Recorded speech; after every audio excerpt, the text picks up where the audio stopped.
اسے اب دیکھنے کے لیے بھی ترس جانا تھا۔ احتشام ملک نے احتشام کی فلائٹ جیسے ہی لینڈ ہوتی ہے، اشال کی فلائٹ جا چکی ہوتی ہے۔ احتشام ایئرپورٹ کے خارجی راستے پر رک کر وہیں کھڑے اپنے ڈرائیور کا انتظار کرتے ہیں۔ اسے اتنی جلدی تھی اشال کے پاس جانے کی، پر اب پاکستان آ کے یہ سمجھ نہیں آ رہی تھی کہ وہ کہاں جائے، اسپتال یا پھر اشال کے گھر پر۔ ایسے معصوم کو اس نے اس گھر سے بھی نکالوا دیا تھا۔ ابھی احتشام انہی تکلیف دہ سوچوں میں گم تھا کہ اسے ہارن سنائی دیتے ہیں۔ اس کی گاڑی ڈرائیور کے ساتھ اس کے پاس اسے سلام سلوٹ کرتے ہیں۔ مجھے بس گاڑی چاہیے، فارم ہاؤس کھلوا دینا، اچھی طرح صفائی کروا دینا۔ شاید اب بھی اسے یقین تھا اشال اس کے ساتھ واپس آ جائے گی، پر صاحب وہ ابھی نہیں، مجھے چودھری ہاؤس جانا ہے۔ احتشام جلدی سے گاڑی میں بیٹھ جا گاڑی سٹارٹ کرتے ہیں اور اس کا سفر شروع ہوتا ہے اس کی پچھتاوے کی طرف۔ اسے اس سفر میں چند ملنے والی تنہائیاں، رسوائیاں، اسے ناامیدیاں ملنی تھی، اسے آنسو ملنے تھے، ٹھوکریں ملنی تھی، اس سب سے ملنا تھا، بس نہیں ملنی تھی تو وہ معافی۔ اشال میں تمہیں منا لوں گا اور پھر سے شروعات کریں گے ہم، میرا وعدہ ہے تم سے۔ زمین سے اونچائی اور آسمانوں میں اڑتے بادل، اسے ان نظاروں میں ایک چہرہ نظر آ رہا تھا، سمن سمن سمن۔ اس کی آنکھیں اس کے نقاب کو بھگو چکی تھی۔ سمن کی قبر سے آنے کے بعد بھی اسے سکون نہیں ملا تھا۔ کس قدر تکلیف دہ ہوگا وہ لمحہ جب اپنے دل مجھے دے کر خود دنیا سے جا رہی ہوگی۔ یا اللہ، ساری زندگی ہمیں ساتھ رکھنا، اور جاتے وقت کیوں مجھے مل نہ سکی، میں اسے آخری وقت نہ دیکھ سکی۔ خدایا، میں کیوں اس کے ساتھ نہیں گی، کیوں میں تنہا ہوں، میرے دل کو کیوں سکون نہیں، کیوں میں نے اپنے بچے کو کھو دیا پر میں خود نہیں مری۔ یا اللہ، آپ کی حکمت ہے، پر میں بہت تھک چکی ہوں میرے مولا۔ جیسے اشال کی سسکیاں ماہم کے کانوں تک پہنچتی ہیں، وہ اشال کے کندھے پر ہاتھ رکھتی ہے۔ آپ ٹھیک ہیں میڈم، کچھ چاہیے؟ ایئر ہوسٹس فکر مندی سے اشال سے پوچھتی ہے۔ نہیں شکریہ۔ ماہم کے جواب پر وہ وہاں سے چلی جاتی ہے، پر اشال کے آنسو نہیں رکتے۔ وہ ماہم کے گلے لگ کر بس روئی جاتی ہے اور ماہم اسے دلاسا دیتی ہے، امید دیتی ہے آنے والے نئے کل کی۔ پر اشال اب زندگی کی تلخیوں سے واقف ہو گئی تھی، اسے اب اس امید پر شاید یقین نہیں رہا تھا۔ اب اس کا ایک مقصد تھا، سمن کی قاتل کو ڈھونڈنا، اسے سزا دینا، چاہے وہ قاتل اس کی سکی بہن ہی کیوں نہ ہو۔ احتشام گاڑی سے اتر کر اندر کی جانب بڑھتا ہے تو اس کی نظر سرونٹ کوارٹر کی طرف جاتی ہے، جو بالکل خالی ہوتا ہے۔ اندیکھا کر کے وہ چودھری ہاؤس داخل ہوتے ہیں۔ ہر جانب خاموشی ہوتی ہے، وہ خاموشی خوشی والا ماحول دیکھنے کو نہیں ملتا۔ اپنے کوٹ کو ٹھیک کرتے وہ دروازہ نوک کرتا ہے۔ تمہاری ہمت کیسے ہوئی یہاں آنے کی؟ اشال کے کزن احتشام کا کالر پکڑتے ہوئے کہتا ہے، گربان چھوڑو۔ احتشام غصے سے اسے پیچھے دکھا دیتا ہے۔ اتنے میں سہرش آ جاتی ہے اور ان کے پیچھے ہارون۔ میں یہاں صرف اشال سے بات کرنے آیا ہوں، آنٹی پلیز۔ سہرش کچھ کہے اس سے پہلے ہی ہارون کا ہاتھ اٹھ جاتے ہیں، پر احتشام ان کا ہاتھ اپنے مضبوط گرفت میں پکڑ لیتا ہے۔ یہ غلطی دوبارہ نہ کیجیے گا، میں صرف اشال کا مجرم ہوں۔ احتشام بہت مغرور لہجے میں کہتا، تم سچ میں یہاں کھڑے ہو؟ میری بیٹی کو برباد کر دیا، بے زبان کر دیا، اس کی پہلی اولاد کو مار دیا، تم اب بھی یہاں اس سے بات کرنے آئے ہو؟ اب کے سہرش غصے سے احتشام کو گریبان پکڑتی ہے اور وہ نظریں جگائے سب سن رہا ہوتا ہے۔ وہ قصوروار تھا، مجرم تھا، تم ہو مجرم میری بیٹی کے، پر قصور کیا تھا اس کا؟ اس باغ کی طرح میری بیٹی کو برباد کر دیا تم نے۔ سہرش احتشام کے ہاتھ پکڑ کر اسے اس باغ کی طرف لے جاتی ہے جو شال نے خود سجایا تھا۔ احتشام وہیں اس ویران برباد سوکھے ہوئے باغ کو دیکھتا رہتا ہے۔ میں نے اس سے کہا تھا کہ شادی کے بعد ہمارے گھر کو بھی اسی طرح سجائے، پر میں نے تو وہ بھی بگاڑ دیا جو اس نے اتنے سالوں سے سجایا تھا۔ اشال کہاں ہے؟ احتشام کی آواز بہت بھاری ہو جاتی ہے۔ وہ جا چکی ہے، اس کی فیملی لے گئی ہے، کیونکہ ہم اس کی قدر نہیں کر پائے تھے۔ اب تم بھی نکلو۔ پر احتشام اپنی جگہ سے نہیں ہلتا، یہ ایسے نہیں مانے گا۔ ہارون احتشام کا ہاتھ پکڑ کے اسے گھر سے باہر لاتے ہیں اور پھر اسے بلال کے گھر کی جانب لے جاتے ہیں۔ گھر کے باہر بڑا سا لاک ہوتا ہے اور احتشام مایوس بھیگی پلکوں سے ہارون کی طرف دیکھتے ہیں۔ تب جا کر ہارون کی نظریں نرم ہو جاتی ہیں اور احتشام کے کندھے پر ہاتھ رکھتے ہیں۔ ہم سب نے بہت دیر کر دی ہے، ہمیں اپنا معافی ملے گی اور نہ ہی اشال۔ ہارون واپس اپنے گھر کی طرف چل جاتے ہیں اور احتشام وہیں کھڑا رہتا ہے اس کی آخری امید پر۔ یہ ہمارا چھوٹا سا گھر بیگم اور اشال بیٹا، میں نے اس گھر کے سجاوٹ، یہاں کی ڈیکوریشن کی ذمہ داری اب آپ کی ہے۔ اور اشال بیٹا، اشال سب تھکاوٹ بھول کر بلال کی طرف دیکھتی ہے۔ میں جانتا ہوں آسان نہیں اپنی اولاد کو کھو دینا، اور میں نے نہیں جانتا کہ کون بد نصیب تھا جو تمہاری بھی قدر نہ کر سکا۔ میں یہ جانتا ہوں تم مجھے کچھ نہیں بتاؤ گی، اس انسان کو تم سزا سے بچانا چاہتی ہو، پر بیٹا میں تمہیں اب اور اذیت نہیں دینا چاہتا۔ ہم یہاں شروعات کریں گے، وعدہ کرو تم پوری کوشش کرو گی سب بھولنے کی۔ بلال اپنا ہاتھ آگے بڑھاتے ہے اور اشار ان کے ہاتھ کو پکڑ کر اپنے ماتھے سے لگاتی ہے اور چومتے ہوئے ان کی آنکھوں میں دیکھتی ہے۔ اس کے منہ سے الفاظ نہیں نکلتے، پر وہ ہاں میں سر ہلاتی ہے۔ ماہم، بلال، اشال، سب کی آنکھیں نیم ہوتی ہیں۔ کوئی شک نہیں تھا کہ بہت طویل سفر طے کیا ہے تھا ابھی تک۔ احتشام ملک ہاؤس۔ احتشام خاموشی سے اپنے فارم ہاؤس آتے ہیں۔ ابھی نوکر صفائی کر رہے ہوتے ہیں تو تم سب جا سکتے ہو۔ احتشام کی بات پر سب گونجتی ہے۔ جو نوکر فرش صاف کر رہے ہوتے ہیں وہیں رک جاتے ہیں۔ بس سر یہ تھوڑا سا رہ گیا ہے، اور پھر وہ نوکر اس جگہ کا اشارہ کرتے ہیں جہاں اشار گری تھی۔ خون کے نشان ابھی بھی موجود تھے۔ اس سے پہلے کہ وہ نوکر وہ جگہ صاف کرتے، احتشام غصے سے اس کی طرف دیکھتا ہے۔ میں نے کہا دفع ہو جاؤ، نہیں چاہیے صفائی، نہیں آ رہی ہے وہ، واپس جا چکی ہے وہ۔ احتشام کی بکھری حالت پہلی بار سب دیکھتے ہیں۔ سب نوکر احتشام کو ہمدرد نظروں سے دیکھتے ہیں، پر سب چلے جاتے ہیں اسے وہاں ان یادوں میں چھوڑ کر، اور اب احتشام کو یہ بے درد یادیں نہیں چھوڑیں گی۔ آج دوسرا دن تھا احتشام کو پاکستان آئے ہوئے۔ وہ اپنے کمرے سے باہر نہیں آیا۔ اس کمرے میں اب بھی احساس تھا اشال کا، اور خود بھی حیران تھا۔ اسے اشال کے چھوڑ جانے کا دکھ تھا، پر اسے یہ خوشی بھی تھی کہ وہ اسپتال میں نہیں ہے۔ اس کی جان میں جان آ گئی تھی۔ جیسے کتنا غلط تھا میں بیگم۔ احتشام اپنے اور اشال کی شادی کی تصویر اٹھائے بیلکونی کی طرف بڑھتا ہے، اور وہاں جا کے بیٹھ جاتے ہیں۔ اشال کیا سچ میں نے ہمارے بچے کو مار دیا؟ میں تمہیں قاتل سمجھتے خود قاتل بن گیا ہماری اولاد کا۔ تم تو یاد معصوم تھی، میں نے تم پر ہاتھ اٹھایا، تمہیں نقصان پہنچایا، تمہیں سب سے دور کر دیا میں نے، اور اب تم ڈھونڈتے پر بھی نہیں مل رہی مجھے۔ کیوں ایسا ہوا؟ کیوں اس نفرت کی جنگ میں محبت ہوگی تم سے؟ کیوں سچ جان کر اور محبت ہوگی ہے تم سے؟ کیوں؟ احتشام اپنا ہاتھ غصے سے دیوار پر مارتا ہے۔ Why damn it way. وہ اپنے گھٹنوں پر بیٹھے رونے لگ جاتا ہے۔ وہ جہاں کسی وقت اشال بیٹھ کر روتی تھی، وہاں جسے اپنی سزا دینے والا رویا تھا۔ احتشام ہمت نہیں ہارتا اور 1 مہینے پاکستان میں گزار دیتے ہیں، اور اس دوران وہ بہت سے انویسٹیگیشن ایجنسی کو پیسے دیتے ہیں اور وہاں سے لوگوں کو کہتے ہیں، پر ابھی تک کچھ پتہ نہیں چلتا۔ اور ایک دن اسے فون آ جاتے ہیں کہ زارا کے والد وحید صاحب کو ہارٹ اٹیک آیا ہے، اور اسے نہ چاہتے ہوئے بھی اپنے بابا کے استعفے پر واپس UAE جانا پڑتا ہے۔ 1 سال بعد 1 year later، احتشام آفس سے سیدھا گھر آتا ہے اور بنا کسی سے ملے اوپر جانے لگتا ہے۔ کچھ مہمانوں کی آوازیں سنائی دیتی ہیں۔ وہ لیپ ٹاپ بیگ سرونٹ کو پکڑا کر اندر گیسٹ روم میں جاتا ہے، نئے چہروں کو دیکھتا ہے، اور اسے حیرانگی اسے اس سب کے درمیان بیٹھی اپنی کزن اذان کو دیکھ کر ہوتی ہے، جو بہت خوش نظر آ رہا تھا۔ احتشام سلام کر کے بیٹھ جاتے ہیں سب کے ساتھ۔ ارے آ بیٹا، یہ بلال شیخ ہیں، ابھی کچھ عرصے پہلے شفٹ ہوئے ہیں، میرے بہت اچھے دوست ہیں۔ اور احتشام اٹھ کے بلال صاحب سے ہاتھ ملاتے ہیں۔ میں نے شاید آپ کو کہیں دیکھا ہے بیٹا۔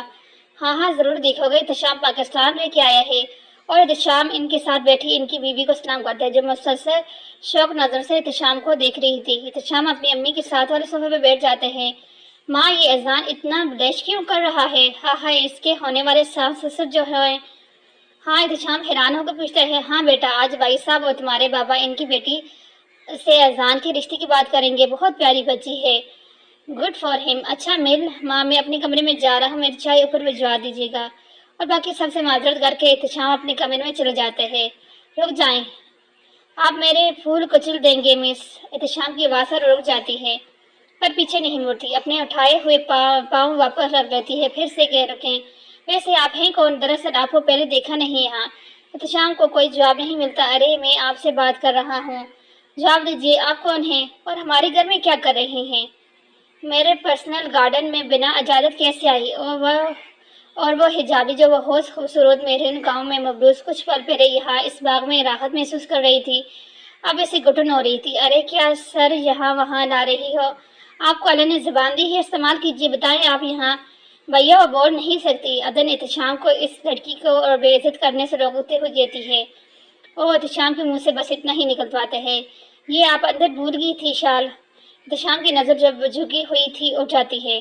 اشال اپنا نوٹ پیڈ پکڑ کر کچھ لکھتی ہے اور پھر عدن کو دیتی ہے پیپر، جس پر جزاک اللہ لکھا ہوتا ہے۔ بنا کچھ کے واپس جانے لگتی ہے کہ احتشام کے پاس سے گزرتے ہوئے رک جاتی ہے اور نظریں اٹھا کر احتشام کے چہرے پر دیکھتی ہے، جس پر داڑھی بہت سج رہی تھی۔ احتشام کی نورانی چہرے سے اشال کی نظریں ہٹ ہی نہیں پا رہی تھی۔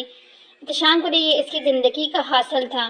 احتشام کی نظریں وہیں پتھر بنی اشال پر تھی۔ ایک آنسو کا قطرہ اس کی آنکھ سے نکل کر اس کی داڑھی کے بالوں میں گم ہو جاتا ہے، اور پھر ایک تکلیف دہ لمحہ جب عدن زارا کا نام لیتی ہے۔ احتشام بھائی، زارا بھابھی آپ کا انتظار کر رہی ہیں، اور اشال وہاں سے نظریں جھکائے چلی جاتی ہے۔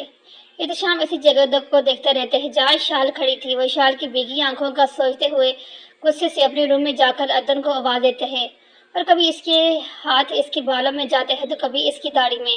احتشام شیشے میں خود کو دیکھتا ہے، اس کی بڑی ہوئی داڑھی جس پر زارا اسے اپنی ناپسندگی کا اظہار کیا تھا اور کوشش کی تھی کہ احتشام داڑھی کو کٹوا لے، پر احتشام نے اس کی کوئی بات نہیں سنی۔ ابھی وہ اشار کے ری ایکشن کے بارے میں سوچ رہا تھا، گردن نوک کر کے اندر آ جاتی ہے اور احتشام کو غصہ بھی۔ جی بھائی، بلایا آپ نے؟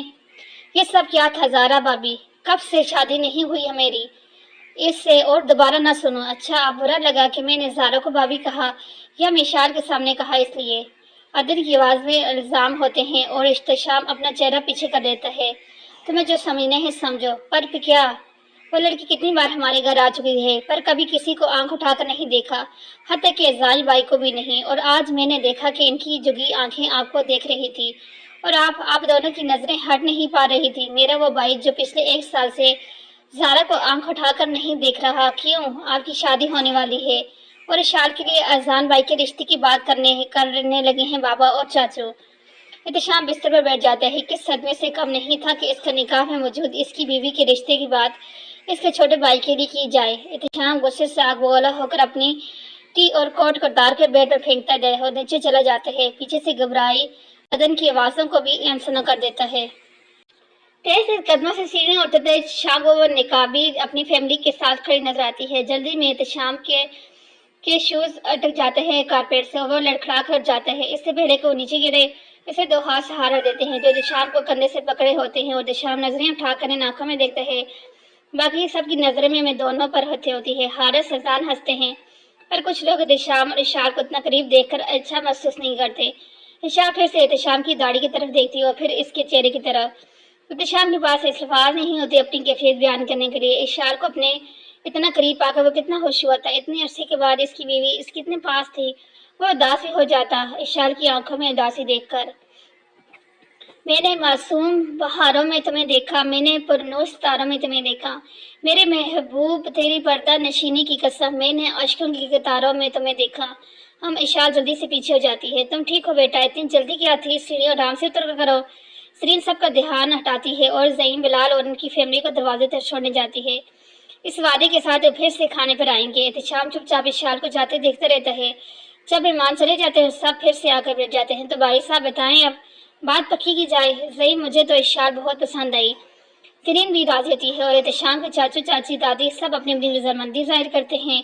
عدن احتشام کے پرسکون چہرے کو دیکھ کر سکون کا سانس لیتی ہے، پر کچھ سیکنڈ تک۔ احتشام پانی کے گلاس اپنی مضبوط گرفت میں پکڑے پکڑے توڑ دیتا ہے اور غصہ دیکھ کر کھڑا ہو جاتا ہے۔ احتشام بیٹا، احتشام، زعیم غصے سے کہتے ہیں جب احتشام بنا جواب دیے اپنے کمرے کی طرف بڑھ جاتا ہے۔ اسے کیا ہوا بھائی صاحب؟ چاچا جی زرین کی طرف دیکھتے ہوئے پوچھتی ہیں۔ اس کا دماغ خراب ہو گیا ہے، منع کی ہے آفس کی ٹینشن وہیں چھوڑ کر گھر آیا کرو۔ بیگم آپ جائیں، اس کے پاس خون نکل رہا ہوگا۔ زعیم غصے بھی ہوتے ہیں اور پریشان بھی۔ اشار جب سے آئی اپنے روم سے باہر نہیں آئی تھی۔ خیریت؟ بلال اپنے گلاسز اتار کر سائڈ ٹیبل پر رکھ دیتے ہیں۔ جی سب خیریت ہے، اور آپ آرام کیجیے۔ ماہم دودھ کا گلاس رکھ کر سیدھا اشار کے روم میں جاتی ہے۔ انہوں نے احتشام کی فوٹو دیکھ لی تھی، پر اشار کا یہ رویہ ان کی سمجھ میں نہیں آ رہا تھا۔ اشار کا روم ڈور اوپن ہوتا ہے اور وہ نماز پر ہوتی ہے۔ ماہم پاس جا کر بیٹھ جاتی ہے۔ اشار جب فارغ ہوتی ہے تو دعا مانگ کر نماز اپنی جگہ رکھتی ہے۔ احتشام کو جانتی ہے بیٹا، اشار چم جاتی ہے، پر وہ جھوٹ بھی نہیں بولنا چاہتی، اس لیے اپنی نوٹ پیڈ پر لکھ دیتی ہے، احتشام میرے شوہر ہیں۔ ماہم کے ہاتھوں سے وہ نوٹ پیڈ نیچے گر جاتا ہے۔ کیسے بیٹا؟ اس کی تصویر تو میں نے سمین، ماہم کہتے کہتے چپ ہو جاتی ہے اور اشار مسکرا دیتی ہے۔ اسے دکھ ہوتا ہے، وہ سب کو سچ بتاتی آئی ہے، پر کوئی اس کے ساتھ انصاف نہیں کیا جائے، سب اس سے کچھ نہ کچھ چھپایا۔ سمن، بابا، ماما اور احتشام، پر بیٹا وہ تو زارا سے شادی کرنے والا ہے۔ او خدایا! جیسے ہی ماہم کو سب سمجھ آتی ہے وہ اشار کی طرف دیکھتی ہیں جس کی آنکھیں پہلے ہی بھری ہوتی ہیں۔ ماہم اشار کو اپنے گلے لگا لیتی ہے۔ کس طرح کے شخص سے تمہاری شادی کر دی؟ آج تم اپنے سسرال میں غورن کی طرح بیٹھی تھی، تمہارا شوہر انجان بنا ہوا تھا۔ بیٹا ہارون بھائی نے کس جہنم کا بدلہ دیا تمہاری شادی ایسے انسان سے کر کے؟ ماہم کی کہی باتیں سب سچ تھی، ہر بات تکلیف دے رہی تھی۔ اشار ماہم کی کندھے پر سر رکھے بہت روتی ہے۔ آج احتشام کی بے وفائی نے اسے اور توڑ دیا تھا۔ وہ بول نہیں سکتی۔ بھیا ہم سوچ رہے ہیں اذان کے رشتے کی بات کی جائے۔ سمن نہیں، سمین نیچے گرنے سے بچہ نہیں بچا پایا، اب وہ کبھی بول نہیں سکتی۔ آئی لو یو احتشام۔ اشار، احتشام جب سے نیچے سے اپنے روم میں آیا تھا سب سے یہی باتیں گردش کر رہی تھی اس کے دماغ میں۔ اب اس کی برداشت سے باہر تھا۔ پچھلے 1 سال سے کوئی ایسا دن نہیں گزرا تھا جب اس نے پاکستان فون کر کے انویسٹیگیشن آفیسر سے انفارمیشن نہ لی ہو۔ اس کی گارڈن ہارون کی فیملی کو فالو کرتے تھے، گھر کے فون تک ٹریس ہو رہے تھے، پر اشار کو پتہ نہیں تھا۔ اور آج جب تم سامنے آئی ہو بیگم، ساتھ میں بہت سی تلخ یادیں بھی لے آئی ہو، پر ہر دن تڑپا ہوں تمہیں ملنے کی، تمہیں پانے کی دعائیں مانگی ہیں، اور اب جب سامنے سے گزری ہو تو میری ہمت جواب دے گی ہے۔ یا اللہ، یا پروردگار، رحم ڈال دے اس کے دل میں۔ احتشام اوپر سلمان کی طرف دیکھتے عشاء کی اذان کی آواز جیسے اس کے کان میں پڑتی ہے، وہ واضح کے لیے چلا جاتا ہے، پھر نماز پڑھنے مسجد چل جاتے ہیں۔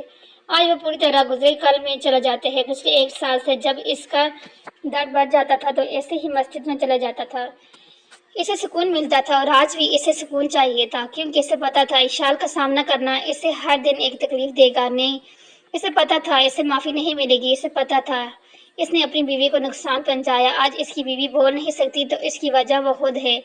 یا اللہ، ایک سسکی نکلی تھی اس کے منہ سے اور وہ تیز قدموں سے مسجد کی جانب بڑھتا چلا جاتا ہے۔ ماہم خود اشال کو چپ کروا کے اسے اچھی طرح سے بستر پر لٹا کر خود دروازہ بند کر دیتی ہے۔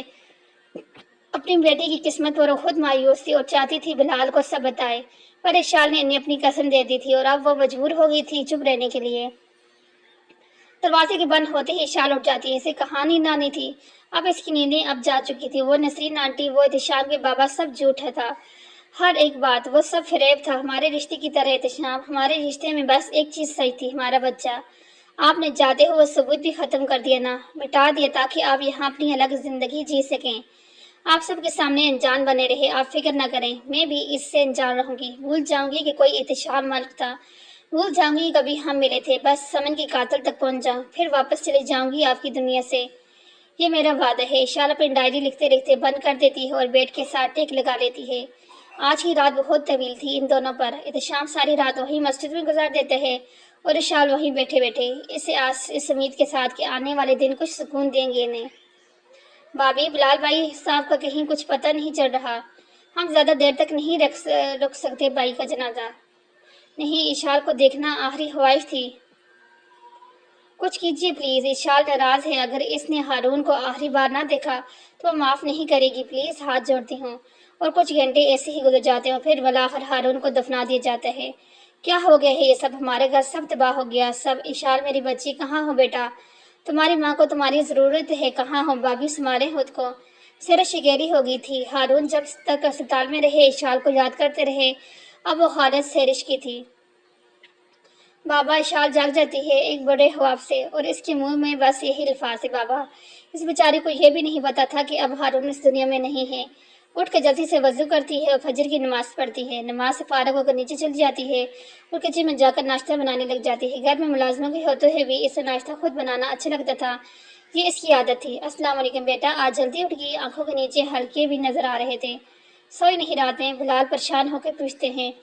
شلال بلال کا ہاتھ پکڑ ڈائننگ ٹیبل کے پاس کرسی پہ بٹھا دیتی ہے اور ناشتہ لگانے جگ جاتی ہے۔ ماہم بھی کچھ وقت میں آ جاتی ہے، روز کی طرح آج بھی ماہم بلال باتیں کرتے ہیں اور اشال سنتی ہے۔ اچھا بیٹا، آج ڈرائیور آپ کو چھوڑ دے گا، میری ایک سرجری ہے، میں واپس ہی پک کر لوں گا، ٹھیک ہے؟ کوئی مسئلہ تو نہیں ہوگا نا؟ اشال کچھ لکھ کر بلال کو دیتی ہے۔ نہیں بابا، آپ بے فکر ہو کر جائیں۔ بلال اشال کے ماتھے پر بوجھ دے کے چل جاتے ہیں اور پھر اشال بھی جانے لگتی ہے کہ ماہم اس کا ہاتھ پکڑ لیتی ہے۔ بیٹا، وہاں احتشام کی بین بھی ہوگی، اور اشال پھر سے بیٹھ جاتی ہے۔ اشال کو بہت اچھا لگتا تھا اسلامک اسٹڈی کی کلاسز لے کر، پر وہاں وہ بھول گئی تھی کہ ادب بھی وہیں ہوگی۔ بیٹا، اگر میری مانو تو تم جاؤ اور سامنا کرو، تم غلط نہیں ہو، تم چھپ کر ڈر کے بیٹھ جانے والوں میں سے نہیں ہو۔ اور اشال میں بے ہمت پیدا ہوتی ہے، حالات سے سامنا کرنے کی یہ آسان نہیں تھا، پر وہ ہمت ضرور کرے گی۔ اشال کی گاڑی جو ڈرائیور چلا رہا تھا، اچانک سے گاڑی کے سامنے ایک گاڑی آ جاتی ہے اور ڈرائیور باہر نکلتا ہے تو اس کے سر پر ایک گن ہوتی ہے۔ کچھ بلیک یونیفارمز میں گارڈز ہوتے ہیں جو ڈرائیور کو گھسیٹتے ہوئے وہاں سے لے جاتے ہیں۔ اشال بہت روکنے کی کوشش کرتی ہے، اسے کچھ سمجھ نہیں آتا، اس کے ہاتھ پاؤں کانپنے لگ جاتے ہیں، کتنے میں اسی دیر میں پیچھے سے اس کی کان میں سرگوشی ہوتی ہے۔ جان احتشام اشال کے آگے قدم بڑھاتی ہے، پر اس کی کمر پیچھے سے آئے ہاتھ اسے وہیں روک لیتے ہیں۔ بس بیگم، بہت بھاگ لیا تم نے، اب کہیں نہیں جانے دوں گا۔ اشال خود کو احتشامی پکڑ سے چھڑانے کی بہت کوشش کرتی ہے، پر احتشام نہیں چھڑاتا اور اشال کا چہرہ اپنی طرف کرتے ہیں۔ اشال جیسے ہی ایک قدم پیچھے ہوتی ہے تو گاڑی کے دروازے کے ساتھ لگ جاتی ہے، پوری ڈور جیسے خالی تھی۔ احتشام اور ایک قدم بڑھتا ہے اور اشال کے بہت قریب کھڑا ہو جاتے ہیں بیگم۔ اشال جب نظریں نہیں اٹھاتی تو احتشام اپنے ہاتھ اشال کے چہرے پر اپنی طرف کرتے ہیں اور آہستہ سے اس کا نقاب اتار دیتے ہیں۔ ماشاءاللہ احتشام خود کو روک نہیں پاتا اور اشال کے ماتھے پر بوجھ دے دیتا ہے، جس پر اشال اسے پیچھے دکھائی دینے کی کوشش کرتی ہے، اور احتشام اشال کے دونوں ہاتھ پکڑ لیتے ہیں۔ اس چہرے نے بہت رلایا ہے بیگم، بہت تڑپایا ہے بیگم۔ احتشام کی آواز کا درد اس کی بڑی آنکھیں کچھ پل کے لیے اشال کو نرم کر دیتی ہیں۔ بہت غلط کیا میں نے جان، میں اپنی ہر غلطی کو سدھاروں گا۔ احتشام یہ کہتے ہوئے اشال کی طرف جھکتا ہے اور جیسے ہی اشال کے لب اشال کے انسان پر ہوتے ہیں وہ اس کے لبوں تک جاتے ہیں، اشال احتشام کو پیچھے دے کر اسے تھپڑ مار دیتی ہے۔ اس گستاخی کے لیے بس ایک تھپڑ میں پھر سے کرنا چاہوں گا۔ اور احتشام اپنے چہرے سے ہاتھ ہٹا کر اشال کی طرف پھر سے جھکتا ہے اور اشال کے ہاتھ اٹھ جاتے ہیں پھر سے، پر اس بار احتشام اشال کا ہاتھ پکڑ کر پیچھے کی جانب موڑ دیتا ہے اور اشال کو اپنے بہت قریب کرتے ہوئے دیکھتا ہے۔ تم مجھے جتنا مارنا چاہتی ہو مار لو، پر یہاں تم جان نہیں، کہیں ایسی جگہ چلتے ہیں جہاں کوئی نہ ہو۔ اشال احتشام سے دور جانے کی کوشش کرتی ہے تو اسے اپنی گود میں اٹھا کر اپنی گاڑی کی طرف لے جاتے ہیں۔ اشال بہت بار اپنا منہ کھولتی ہے پر کچھ نہیں بولا جاتا اور تھک ہار کر احتشام کے کندھے پر سر لگتی ہے، اور اشال کا یوں ہمت ہار جانا اسے بہت تکلیف دیتا ہے۔ احتشام چپ خفا اشال کو گاڑی کی فرنٹ سیٹ پر بٹھا کر گاڑی چلا دیتے ہیں۔ پورے راستے اشال چپ رہتی ہے۔ 10-15 منٹ کی ڈرائیو کے بعد احتشام ایک خوبصورت گھر کے باہر گاڑی روکتا ہے۔ ہمارا گھر بیگم، اشال کا ہاتھ پکڑے ویسے گھر کے در تک لے جاتے ہیں۔ ہماری جنت بیگم۔ اشال جہاں وہاں نظریں گھماتی ہے اور پاس ایک کاغذ پین لیے کچھ لکھتی ہے۔ وہی جنت جہاں اپنی نقلی ماں باپ کے ساتھ مل کر میری زندگی کو دوزخ بنائی تھی آپ نے۔ اشال پاس مت آئیں، دور رہیں۔ اشال غصے سے اشال کا ہاتھوں سے کاغذ پین لے لیتا ہے، پر اشال اسے نہیں دیتی اور وہاں سے بھاگ جاتی ہے۔ پاس جو روم نظر آتا ہے وہاں جا کر دروازہ بند کرنے لگتی ہے، پر احتشام اپنے شوز درمیان میں رکھ دیتا ہے۔ اشال پھر سے کاغذ پین پر کچھ لکھنے لگتی ہے کہ اس بار احتشام چھین لیتا ہے۔